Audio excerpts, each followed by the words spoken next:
ఎమ్మెల్యేకి అసెంబ్లీకి జీతభత్యాలు ఇస్తా ఉంది. రాజు గారు ఆడిబుల్? రాజు గారు మాట్లాడండి వినిపిస్తుంది మాట్లాడండి.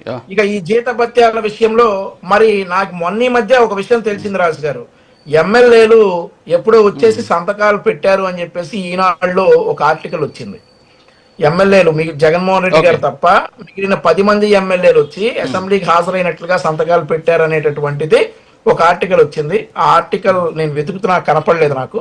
సో ఆ ఒక్క విషయం కూడా పరిగణలో తీసుకుంటే ఎమ్మెల్యేలు అసెంబ్లీకి రాకపోయినా కానీ వచ్చి జీతభత్యాల కోసం సంతకాలు పెట్టారనేటటువంటి విషయం కూడా మనం ప్రస్తావించాలి ఇక్కడ. ఇక ఆ తర్వాత వాళ్ళకు వచ్చేటటువంటి ల్యాప్టాప్లు కావచ్చు, లేదంటే వాళ్ళకు వచ్చేటటువంటి ఎమ్మెల్యే స్టిక్కర్లు కావచ్చు. మరి మొన్న వెంకటరెడ్డి గారు కూడా చక్కగా వైకుంఠ ఏకాదశి నాడు దర్శనం చేసుకున్నారు. చాలా అదృష్టవంతుడు వెంకటరెడ్డి గారు. మా ఎవరికి దక్కని భాగ్యం వెంకటరెడ్డి గారికి దక్కింది. సో ఎలా వెళ్ళారండి? ఒక ఎమ్మెల్యే గారి లెటర్ మీదే కదా వెళ్ళారు. సో అవన్నీ ఆ ప్రివిలేజెస్ అంతా పొందుతున్నప్పుడు ప్రజా సమస్యల మీద పోరాటానికి మీరు ఎందుకు రారు అసెంబ్లీకి అనేది మా క్వశ్చన్ ఇక్కడ. ప్రజా సమస్యలు ఉన్నాయి అనుకుందాం, కరెక్టే, ఉన్నాయి. మేము ఎవరమై ఈ వైఎస్ఆర్ కాంగ్రెస్ పార్టీ నాయకులు అసెంబ్లీకి వస్తే మేము ఎక్కడా కూడా వారి ఇళ్లలో గారి గురించి కానీ, వాళ్ళ గురించి కానీ, వాళ్ళ బాడీ షేమింగ్లు కానీ, లేదంటే వాళ్ళ ఇతరాత్రాలు కానీ మేము కామెంట్ చెయ్యం. మాది హామీ. మా ఎమ్మెల్యేలు ఎవరైనా కనుక అలా చేస్తే మేము అక్కడే నిలదీస్తాం. మరి అసెంబ్లీకి రావాలి కదా.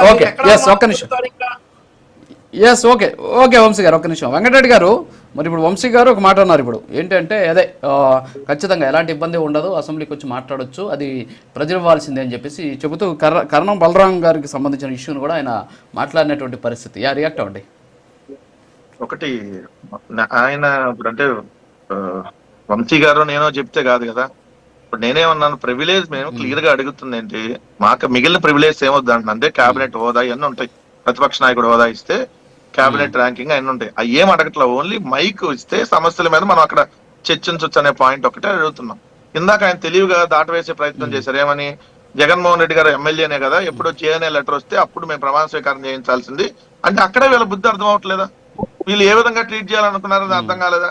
నేను అడిగిందండి, అక్కడ అపోజిషన్ పార్టీ లీడర్ కి అపోజిషన్ పార్టీ అదే అపోజిషన్ పార్టీ ఉంటే అది ఒకవేళ మా ప్లేస్ లో మేము లేకుండా సింగిల్ గా ఒక్క సీట్ వచ్చిన అపోజిషన్ పార్టీ ఉన్నా ముఖ్యమంత్రి తర్వాత ప్రమాణ స్వీకారం అసెంబ్లీలో ఆ అపోజిషన్ లీడర్ చేత చేయించాలి. అది ఒక సీట్ ఉంటుందా, 11 ఉంటుందా, 2 ఉంటాయా, లేదంటే 60 ఉంటాయా అనేది కాదు అక్కడ. That is the rule.